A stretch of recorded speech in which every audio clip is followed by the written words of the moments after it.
Masa Pergerakan Nasional.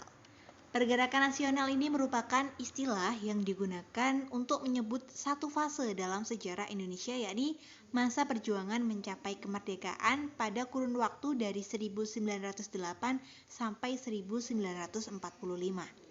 Karena pada tahun 1908, masa inilah perjuangan yang dilakukan rakyat termasuk dalam kategori bervisi nasional. Artinya, pergerakan nasional yang dilakukan untuk menentang kaum penjajah sebelum tahun ini masih bersifat kedaerahan atau sebatas untuk memperjuangkan kelompoknya saja. Tapi timbulnya kesadaran baru dengan cita-cita nasional disertai dengan lahirnya organisasi modern sejak 1908 itu adalah tanda dari lahirnya satu kebangkitan dengan semangat yang berbeda. Budi Utomo merupakan organisasi pergerakan nasional yang didirikan pada tanggal 20 Mei 1908 di Jakarta. Organisasi ini dirintis oleh Dr. Wahidin Sudirohusodo dengan tujuan untuk menggalang dana membantu anak-anak Bumiputra yang kekurangan dana. Namun, ide itu kurang mendapat dukungan dari kaum tua. Kemudian, ide tersebut diterima dan dikembangkan oleh Sutomo, yaitu seorang mahasiswa Stovia. Kemudian, dia dipilih sebagai ketua organisasi Budi Utomo. Pada tanggal 29 Agustus 1908, Dr. Wahidin Sudirohusodo mendirikan PU di Yogyakarta.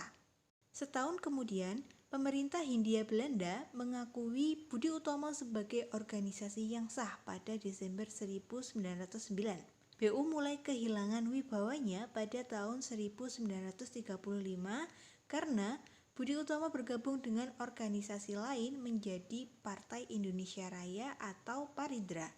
Namun demikian, Budi Utomo telah mewakili aspirasi pertama rakyat Jawa ke arah kebangkitan dan juga aspirasi rakyat Indonesia. Pada tahun 1909, R.M. Tirto Adisuryo mendirikan perkumpulan dagang yang bernama Sarekat Dagang Islam atau biasa disingkat dengan SDI. Perkumpulan ini bertujuan untuk memberikan bantuan kepada para pedagang pribumi agar dapat bersaing dengan para pedagang Cina. Karena pada saat itu, pedagang batik mulai dari bahan baku dikuasai oleh pedagang Cina sehingga pedagang batik pribumi semakin terdesak. Karena itu, Tirto Adisuryo gelisah dan mengutarakannya kepada Haji Samanhudi. Sehingga atas dorongan itu Haji Samanhudi mendirikan Sarekat Dagang Islam di Solo pada tahun 1911. Pada mulanya, S ini bertujuan untuk kesejahteraan sosial dan persamaan sosial. Jadi jelas bahwa tujuan utama SDI adalah melindungi kegiatan ekonomi pedagang Islam agar dapat terus bersaing dengan pengusaha Cina. Kemudian agama Islam juga digunakan sebagai faktor pengikat dan penyatu kekuatan pedagang Islam yang saat itu juga mendapat tekanan dan kurang diperhatikan oleh pemerintah kolonial. Sarekat Dagang Islam selanjutnya dipimpin oleh Haji Umar Said Cokro Aminoto. Di bawah kepemimpinannya diletakkan dasar-dasar baru yang bertujuan untuk memajukan semangat dagang bangsa Indonesia. Di samping itu, Sarekat Dagang Islam juga memajukan rakyat dengan menjalankan hidup sesuai ajaran agama dan menghilangkan paham yang keliru tentang agama Islam. Sarekat Dagang Islam kemudian berubah nama menjadi Sarekat Islam pada tahun 1913. Indesi Partij merupakan organisasi politik yang anggota-anggotanya berasal dari keturunan campuran Belanda pribumi dan orang asli pribumi. Douwesdekker bersama dengan Ki Hajar Dewantoro dan Dr. Cipto Mangunkusumo membentuk Indesi Partij pada tahun 1912. Bagi pemerintah kolonial, keberhasilan Indesi Partij mendapat simpati dari masyarakat merupakan suatu yang berbahaya. Kemudian, pimpinan Indesi Partij ditangkap dan dibuang, yaitu Douwesdekker dibuang ke Kupang, Nusa Tenggara Timur, Dr. Cipto Mangunkusumo dibuang ke Pulau Banda, dan Ki Hajar Dewantoro dibuang ke Bangka. Trikoro Darmo didirikan di Jakarta pada 7 Maret 1915 di Gedung Kebangkitan Nasional diketuai oleh Dr. Satiman Wirjosanjoyo dan organisasi itu kemudian berubah nama menjadi Jong Java. Pada 1920, Jong Java mulai melakukan perubahan pandangan dari kedaerahan menjadi nasional. Pemuda Sumatera mendirikan Persatuan Pemuda Sumatera yang dikenal dengan Jong Sumatera Bond.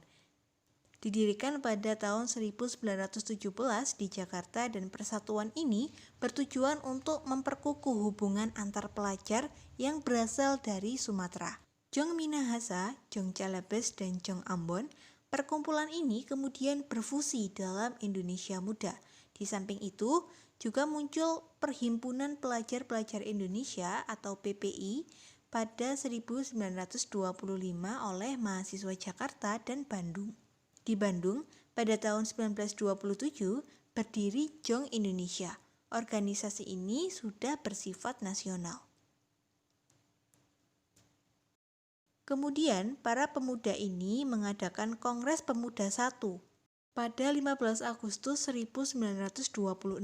Kemudian dibentuklah anggaran organisasi baru yang bernama Jong Indonesia. Organisasi baru itu bertujuan untuk menanamkan cita-cita persatuan Indonesia. Kemudian pada Minggu 28 Oktober 1928, Kongres Pemuda II dilaksanakan di Gedung Osjava Bioskop yang membahas masalah pendidikan. Kongres Pemuda II ini menghasilkan Sumpah Pemuda dan oleh para pemuda yang hadir, rumusan itu diucapkan sebagai sumpah setia yang berbunyi sebagai berikut. Sumpah Pemuda. Pertama, kami putra dan putri Indonesia mengaku bertumpah darah yang satu, tanah air Indonesia. Kedua, kami putra dan putri Indonesia mengaku berbangsa yang satu, bangsa Indonesia. Ketiga, kami putra dan putri Indonesia menjunjung bahasa persatuan, bahasa Indonesia. Dalam organisasi keagamaan, terdapat dua organisasi yang sampai saat ini memiliki pengaruh besar kepada bangsa Indonesia, yaitu salah satunya adalah organisasi Muhammadiyah. Organisasi ini didirikan oleh Kiai Haji Ahmad Dahlan pada 18 November 1912. Bercirikan organisasi sosial, pendidikan, dan keagamaan. Salah satu tujuan pendirian Muhammadiyah adalah memurnikan ajaran Islam. Organisasi wanita juga dibentuk dengan nama Aisyah di Yogyakarta sebagai bagian dari organisasi wanita Muhammadiyah. Organisasi Nahdlatul Ulama didirikan pada tanggal 31 Januari 1926 di Surabaya. Pendiri organisasi ini adalah Kiai Haji Hashim Asy'ari dan organisasi itu berpegang teguh pada Ahlus Sunnah wal Jamaah. Tujuan organisasi ini terkait dengan masalah sosial, ekonomi, dan pendidikan.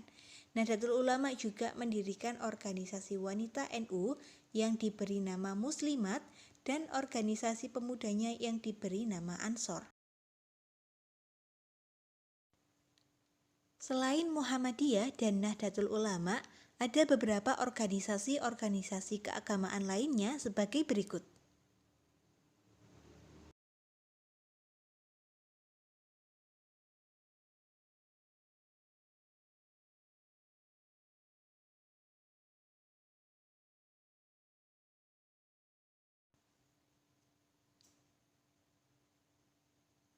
Organisasi wanita dimaksud sebagai pergerakan wanita untuk perbaikan kedudukan dalam kehidupan berumah tangga dengan memperbaiki pendidikan dan mempertinggi kecakapan wanita.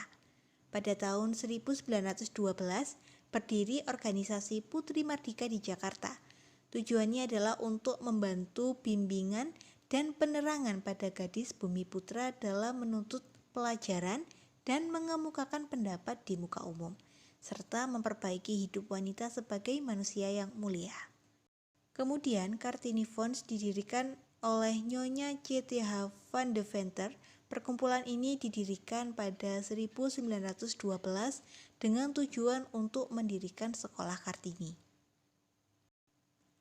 Pada tahun 1913 sampai 1915, berdiri berbagai organisasi wanita terutama di Jawa dan Minangkabau.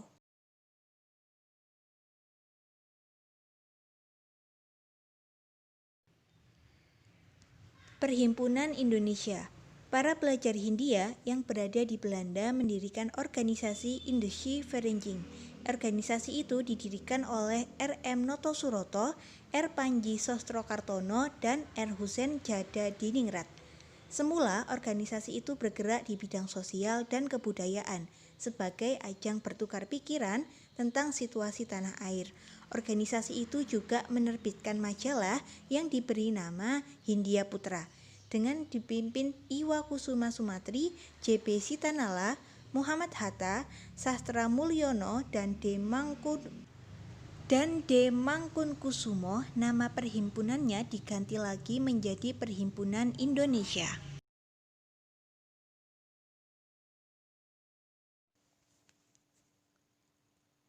Taman Siswa adalah nama sekolah yang didirikan oleh Ki Hajar Dewantara pada tanggal 3 Juli tahun 1922 di Yogyakarta. Sekolah Taman Siswa ini sekarang berpusat di Balai Ibu Pawiyatan di Jalan Taman Siswa Yogyakarta dan mempunyai banyak cabang di berbagai kota di seluruh Indonesia. Semboyan Taman Siswa adalah Ing Ngarso Sung Tulodo, Ing Madya Mangunkarso, dan Tutwuri Handayani, yang artinya adalah guru di depan harus memberi contoh atau teladan, di tengah harus bisa menjalin kerjasama, dan di belakang harus memberi motivasi atau dorongan kepada para siswanya. Taman Siswa mendobrak sistem pendidikan barat dan pondok pesantren dengan mengajukan sistem pendidikan nasional. Pendidikan nasional yang ditawarkan adalah pendidikan berjadikan kebudayaan asli Indonesia. Sekian presentasi pada materi kali ini. Terima kasih dan wassalamualaikum warahmatullahi wabarakatuh.